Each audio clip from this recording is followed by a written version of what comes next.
नमस्कार दोस्तों, स्वागत है आपका एक बार फिर से आपके अपने YouTube चैनल पर। एक बार फिर से हम हाजिर हैं जून 2023 की विज़न आईएएस की मंथली मैगज़ीन के साथ और मासिक समसामयिक की हम पढ़ रहे हैं।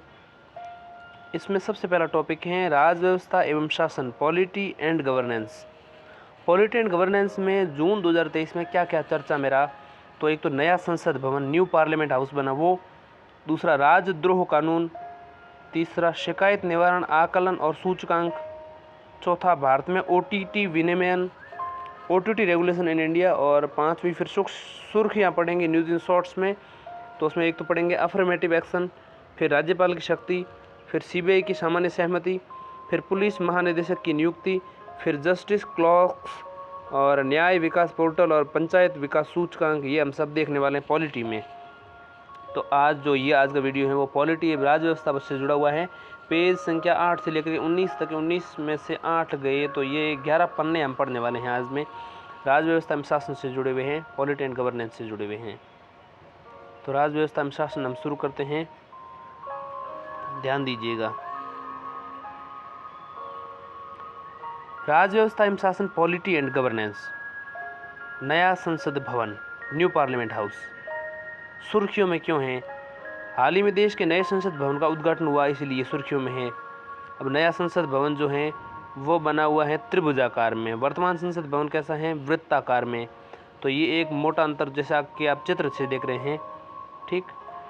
तो ये जो भवन है इसमें सीटों की संख्या भी बढ़ाई गई है, इसलिए ये भवन जो अभी जिसका उद्घाटन हुआ था जून महीने में, तो इसलिए ये चर्चा में है, नया संसद भवन, न्यू पार्लियामेंट हाउस। देखिए इसमें कार्यालय कहाँ पर है, इसका प्रवेश द्वार कहाँ है, बाकी बहुत सारी चीज़ें यहाँ पर दी हुई है, ठीक है। बिल्कुल वृत्ताकार भवन के बिल्कुल केंद्र में था सेंट्रल हॉल, ठीक। जबकि नए संसद भवन में सेंट्रल लाउंज जो है वो एक तरफ है, किनारे पर, 3 किनारों में से एक किनारे की ओर है, ठीक। लोकसभा जो बनी हुई थी वो एक तरफ है। तो ये मान के चलिए कि इसके एक दरवाजे की ओर जो है इसकी लोकसभा के भवन की जो पश्चिमी दरवाज़ा है उस और लोकसभा भवन बना हुआ है, ठीक है। और सेंट्रल लाउंज पूर्वी दरवाजे पर हैं, और जो ये कार्यालय बना हुआ है, इसका कार्यालय भवन वो दक्षिण पश्चिमी दिशा में है। चलो इसके बारे में हम पढ़ते हैं संबंधित तथ्य। इस भवन का निर्माण सेंट्रल विस्टा विकास पुनर्विकास योजना के तहत किया गया। सेंट्रल विस्टा विकास यह एक अवसंरचना निवेश परियोजना है। विस्टा विकास योजना या पुनर्विकास योजना जो है, इसमें अनेक परियोजनाओं को शामिल किया गया है। सेंट्रल विस्टा विकास अनेक परियोजनाओं को शामिल किया गया है। सेंट्रल विस्टा योजना को 1931 में शुरू किया गया था। इस योजना में राष्ट्रपति भवन, नॉर्थ और साउथ ब्लॉक, संसद भवन, अभिलेख कार्यालय और इंडिया गेट आदि के निर्माण को शामिल किया गया था। सेंट्रल विस्टा योजना जो है 1931 को शुरू की गई, और इस योजना में राष्ट्रपति भवन, नॉर्थ और साउथ ब्लॉक, संसद भवन, राष्ट्रपति भवन, संसद भवन और अभिलेख कार्यालय और इंडिया गेट, इनका निर्माण को शामिल किया गया 1931 में। साथ ही इसमें राजपथ, वर्तमान जिसको हम कर्तव्य पथ के नाम से जानते हैं, वो राजपथ, वर्तमान कर्तव्य पथ, और दोनों ओर के नागरिक उद्यान का भी विकास इसमें शामिल था। ध्यातव्य है कि अभिलेख कार्यालय ने रिकॉर्ड ऑफिस को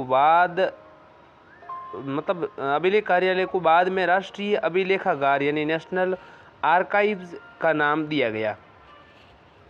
सेंट्रल विस्टा विकास या पुनर्विकास योजना का उद्देश्य भारत के संसद के लिए नई सुविधाओं का निर्माण करके शासन के बुनियादी ढांचे को मजबूत करना है। उल्लेखनीय है कि देश की संसद सरकार के सभी मंत्रालयों के लिए एक कुशल और संधारणीय केंद्रीय सचिवालय के समान है। वर्तमान संसद भवन के बारे में जानते हैं अगर हम, तो देखिए भारत का वर्तमान संसद भवन औपनिवेशिक युग की एक इमारत है। इसे ब्रिटिश वास्तुकार सर एडविन लुटियंस और हर्बर्ट बेकर द्वारा डिज़ाइन किया गया था। इस भवन के निर्माण में 6 वर्ष 1921 से 1927 लगे थे। वर्तमान संसद भवन में इंपीरियल लेजिस्लेटिव काउंसिल कार्य करती थी। यानी जो अभी वर्तमान भवन बना हुआ था, अंग्रेजों के काल में इसमें इंपीरियल लेजिस्लेटिव काउंसिल काम करती थी। वर्तमान संसद भवन का आकार गोल है। ऐसा माना जाता है कि इसका आकार मुरैना यानी मध्य प्रदेश में 64 योगिनी मंदिर के अद्भुत गोल आकार से प्रेरित है। अधिक स्थान की मांग को पूरा करने के लिए 1956 में संसद भवन में 2 और मंजिलें जोड़ी गई थीं। पहली निर्वाचित संसद अप्रैल 1952 में अस्तित्व में आई थी। ठीक है, अब हम देखते हैं नए संसद भवन की आवश्यकता क्यों है। क्या आवश्यकता हो गई नए संसद भवन की? सांसदों के बैठने के लिए कम जगह थी, एक तो एक कारण ये था। दूसरा, नई सेवाओं के लिए अनुपयुक्त बुनियादी ढांचा था। इसके अलावा मतलब जैसे बताएं तो संचार अवसंरचना और प्रौद्योगिकी पुराने ढंग की है, इसलिए। इसके अलावा संरचनात्मक सुरक्षा संबंधी चिंताएं भी थी। इसके अलावा कर्मचारियों के लिए अपर्याप्त कार्यक्षेत्र भी। इसके अलावा नए संसद भवन की ज़रूरत इसलिए महसूस हुई क्योंकि जो ढांचा है उसे सुधार करना था। अब देखिए, नए संसद भवन की आवश्यकता में पहला है सांसदों के बैठने के लिए कम जगह। वर्तमान संसद भवन को कभी भी द्विसदनीय विधायिका के रूप में डिज़ाइन नहीं किया गया था, दोनों सदनों के साथ में। ठीक है, 1971 की जनगणना के आधार पर किए गए परिसीमन के बाद से लोकसभा सीटों की संख्या 545 पर अपरिवर्तित बनी हुई है। 2026 के बाद इसमें काफ़ी वृद्धि होने की संभावनाएं हैं, क्योंकि सीटों की कुल संख्या में परिवर्तन पर ये रोक केवल 2026 तक ही है। इसके अलावा नई सेवाओं के लिए अनुपयुक्त बुनियादी ढांचा जो है वो भी एक कारण है।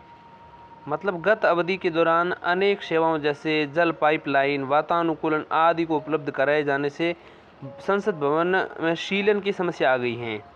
इसके कारण भवन का समग्र सौंदर्य विकृत हो गया है।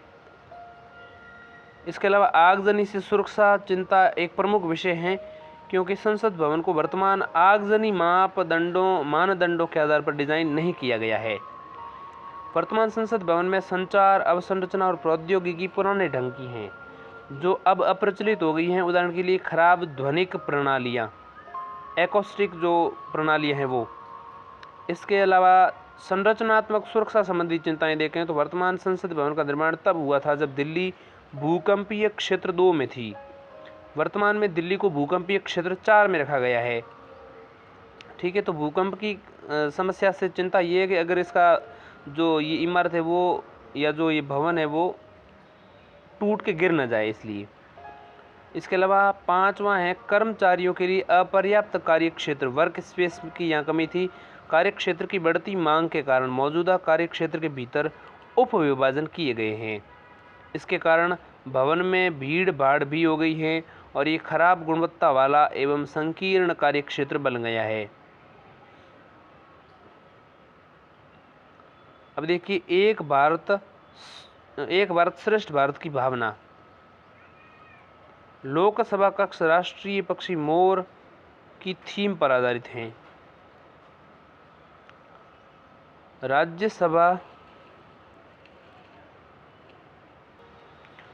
एक भारत श्रेष्ठ भारत की भावना, तो लोकसभा कक्ष जो बना हुआ है वो राष्ट्रीय पक्षी मोर की थीम पर आधारित हैं। राज्यसभा कक्ष राष्ट्रीय पुष्प कमल की थीम पर आधारित हैं। नए संसद भवन में प्रांगण में राष्ट्रीय वृक्ष बरगद लगाया गया है।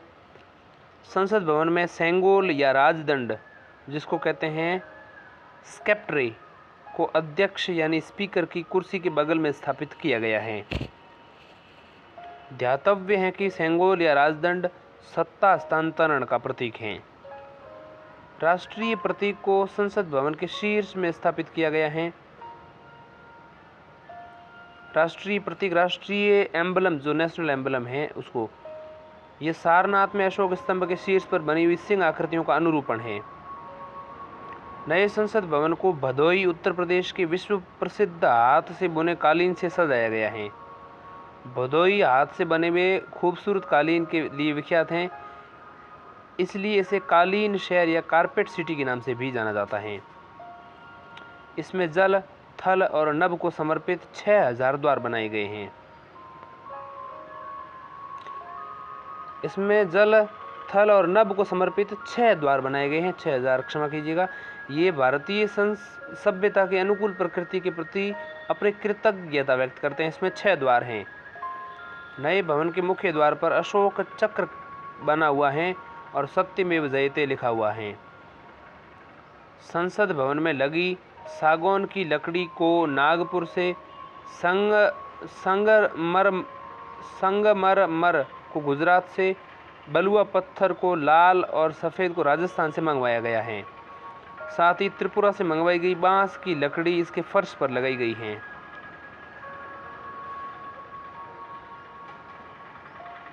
अब यहाँ समझते हैं, देखिएगा, नए संसद भवन की मुख्य विशेषताएं।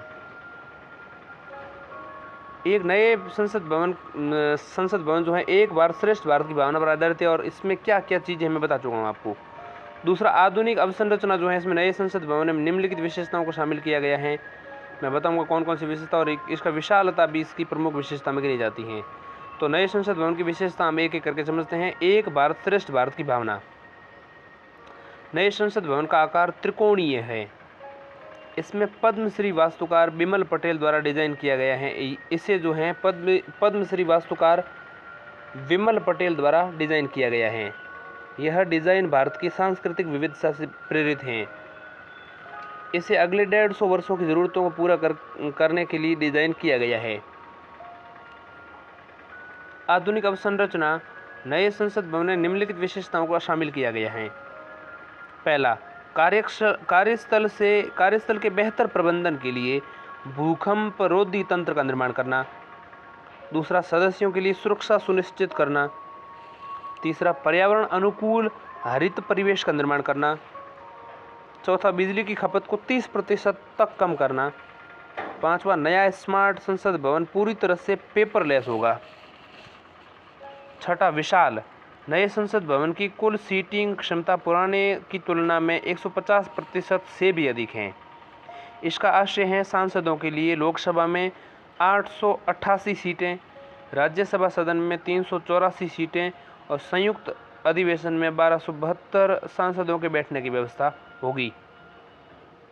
अब हम निष्कर्ष निकालें अगर, तो नए संसद भवन के रूप में स्वतंत्र भारत को अपना स्वयं का संसद भवन प्राप्त हुआ है। इसने लोकतांत्रिक संस्थाओं को मजबूत करते हुए देश को आगे बढ़ाते हुए एक नया आदर्श प्रस्तुत किया है। नवनिर्मित संसद भवन केवल एक भवन नहीं बल्कि ये 140 करोड़ भारतवासियों की आकांक्षाओं और सपनों का प्रतिबिंब भी है। यह नया भवन नए और पुराने के सह अस्तित्व के लिए भी एक आदर्श है। साथ ही ये भवन विकसित भारत के संकल्प को भी पूरा करेगा। दूसरा आज का जो राज व्यवस्था यानी पॉलिटी और गवर्नेंस का टॉपिक जो है वो है राजद्रोह कानून, लॉ ऑफ सेडिशन। सुर्खियों में क्यों है लॉ ऑफ सेडिशन यानी राजद्रोह कानून? हाल ही में 22वें विधि आयोग ने राजद्रोह कानून के उपयोग पर अपनी 279वीं रिपोर्ट जारी की है। विधि आयोग 22वें विधि आयोग ने 279वीं रिपोर्ट जारी की राजद्रोह के कानून पर।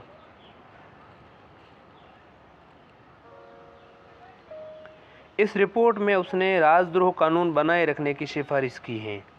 22वें विधि आयोग ने राजद्रोह कानून को बनाए रखने की सिफारिश की अपनी 269वीं रिपोर्ट में। इसलिए ये कानून राजद्रोह कानून लॉ ऑफ सेडिशन सुर्खियों में है। सबसे पहले ये समझते हैं राजद्रोह कानून क्या है। भारतीय दंड संहिता यानी आईपीसी की धारा 124A में राजद्रोह को परिभाषित किया गया है।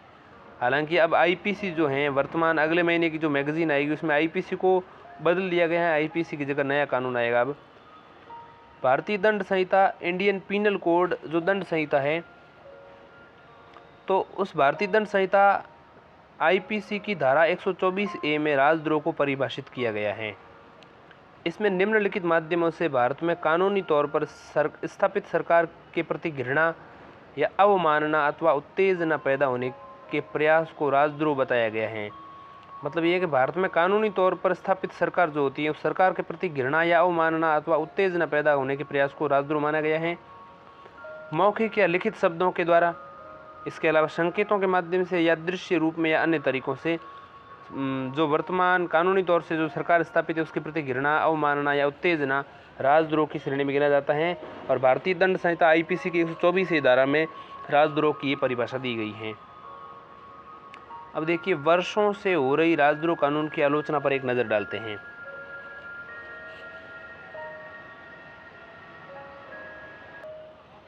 अब देखिए, राजद्रोह यानी स्थापित सरकार के प्रति घृणा या उनके प्रति नफरत, उनके प्रति जो अभिव्यक्ति करते हैं लोग, वो राजद्रोह की श्रेणी में गिने जाते हैं। और ये जैसा कि हमने जाना कि भारतीय दंड संहिता IPC की 124A की धारा के तहत ये हो सकता है वो मौखिक रूप से हो, लिखित रूप से हो या दृश्य रूप से, किसी भी रूप से हो। तो इसकी फिर आलोचना क्यों हो रही है?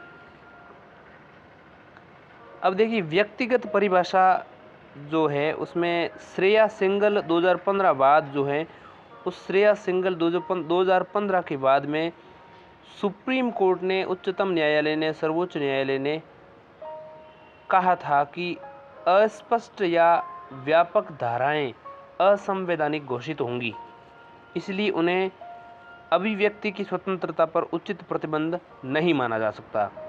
यानी कि अस्पष्ट और व्यापक धाराएं जो हैं असंवैधानिक घोषित हो जाएंगी, इसलिए उन्हें अभिव्यक्ति की स्वतंत्रता पर उचित प्रतिबंध नहीं माना जाता है।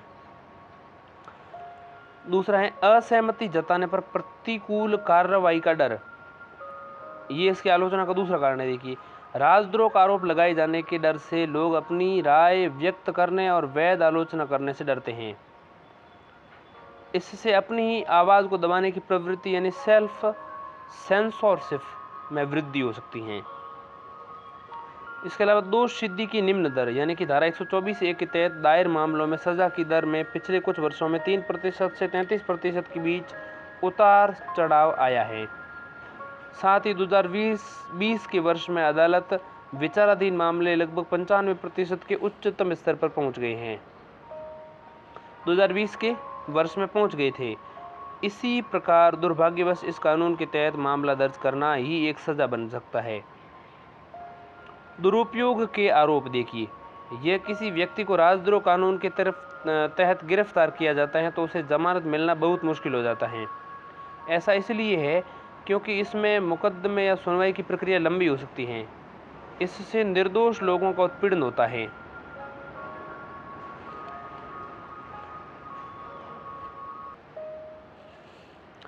दुरुपयोग के दोष लगे इस धारा पर, इसलिए इसकी आलोचना होती रही है। किसी व्यक्ति को राजद्रोह के कानून के तहत गिरफ्तार किया जाता है, उसे जमानत मिलना मुश्किल हो जाता है। ऐसा इसलिए क्योंकि इसमें मुकदमे या सुनवाई की प्रक्रिया लंबी हो सकती है। इससे निर्दोष लोगों का उत्पीड़न होता है। विनोद दुआ बनाम भारत संघवाद।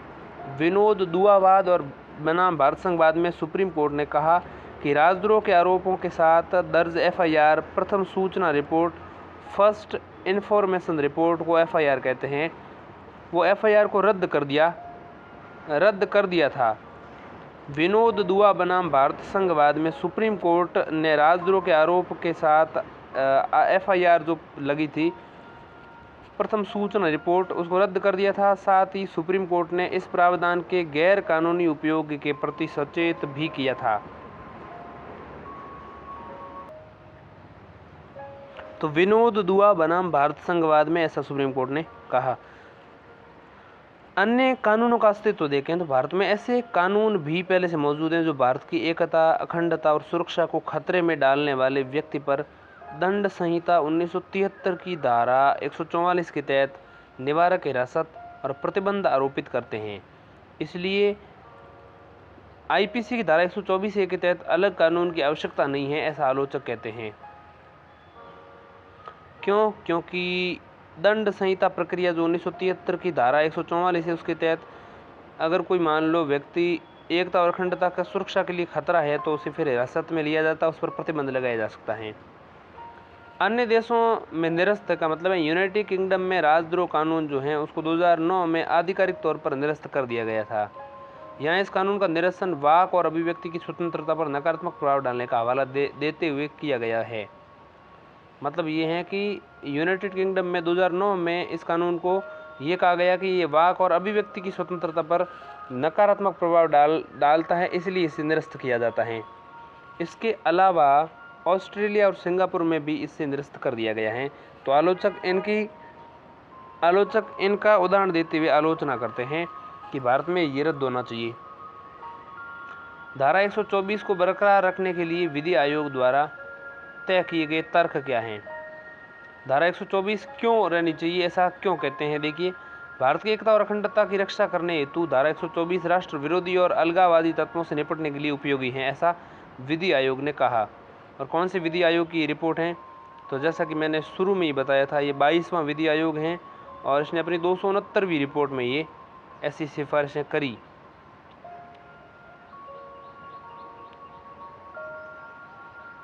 इसके अलावा अनुच्छेद 19 के तहत राजद्रोह एक युक्ति युक्त प्रतिबंध है। मतलब अनुच्छेद 19 के तहत राजद्रोह एक युक्ति युक्त प्रतिबंध है, मतलब ये कि इस पर प्रतिबंध लगाया जा सकता है। संविधान के अनुच्छेद 19(1)(a) के तहत कहा गया कि वाक और अभिव्यक्ति की स्वतंत्रता का मूल अधिकार असीमित नहीं है। राजद्रोह कानून इस पर एक युक्ति युक्त प्रतिबंध लगाता है। तो इस तर्क को लेकर के विधि आयोग ने 22वें विधि आयोग ने अपने 269वीं रिपोर्ट में राजद्रोह के कानून को बरकरार रखने की सिफारिश की है। इसके अलावा विधि आयोग ने मौजूदा आतंकवाद विरोधी कानून धारा 124 का स्थान नहीं ले सकते, ऐसा तर्क दिया है। मतलब ये कह सकते हैं कि मौजूदा जो आतंक विरोधी कानून है वो धारा 124 का स्थान नहीं ले सकते, यानी कि आईपीसी की धारा 124 न हो तो सरकार के खिलाफ हिंसा भड़काने की स्थिति में बहुत ही सख्त कानून लागू हो सकते हैं। उदाहरण के लिए गैर कानूनी गतिविधियां रोकथाम अधिनियम और राष्ट्र सुरक्षा अधिनियम आदि का लागू होना। इसके अलावा किसी कानून को स्वतंत्र रूप से देखा जाना चाहिए, न कि औपनिवेशिक दृष्टिकोण से। किसी विशेष कानूनी प्रावधान को केवल इस आधार पर निरस्त करना उचित नहीं है कि वो औपनिवेशिक काल से संबंधित हैं। इसके अलावा प्रत्येक देश में स्थिति भिन्न भिन्न होती है। अमेरिका, ब्रिटेन जैसे प्रतिस्पर्धी क्षेत्राधिकार वाले न्यायालय के क्षेत्रों में अलग इतिहास, भूगोल, जनसंख्या विविधता कानून है। इनमें से कुछ देशों ने अपने राजद्रोह कानून को आतंकवाद विरोधी कानून के साथ विलय कर दिया है। हो सकता है कि भारत में ऐसा करना भारतीय परिस्थितियों के अनुकूल न हो। केवल दुरुपयोग के आरोप के आधार पर इसे रद्द नहीं किया जा सकता, ऐसा विधि आयोग कहते हैं।